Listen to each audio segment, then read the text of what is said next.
જય શ્રી કૃષ્ણ મિત્રો, તમારો ભાઈ 2 દિવસથી શૂટિંગ પર હતો એટલે બ્લોગ નહોતા આવતા.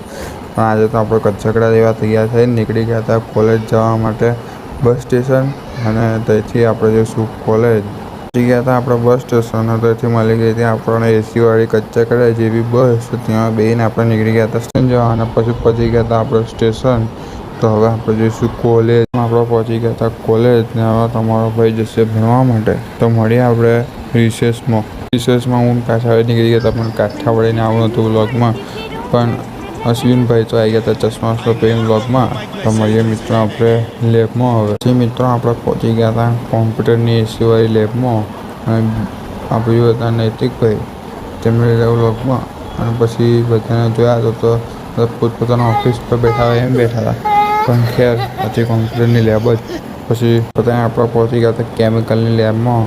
અને તો બધા મસ્તી કરતા હતા તેમણે બ્લોગમાં. પછી જવાનું તો આપણે કેમિકલ લેવા હતા. તમારા ભાઈએ બાંધી દીધું રૂમાલ. કેમિકલમાંથી આવતું બહુ ડેન્જર દૂર કરે. પછી આપણે કેમિકલ બનાવવાનું હતું બહાર જઈને. આપણે નીકળી ગયા હતા સ્ટેશન જવા. અને સ્ટેશન દેવલભાઈએ કીધું બસ આવી ગઈ છે. તો આપણે દેવલભાઈનું માયા નીકળી ગયા હતા બસ તરફ. અને જોડે હતા અશ્વિનભાઈ એમને લીધા બ્લોગમાં. પછી આપણે બેસી ગયા હતા બસમાં. હવે આપણે જઈશું ઘેર. બહારની બાજુ તો હતા દેવલભાઈ તેમને લઈને આપણે વ્લોગમાં.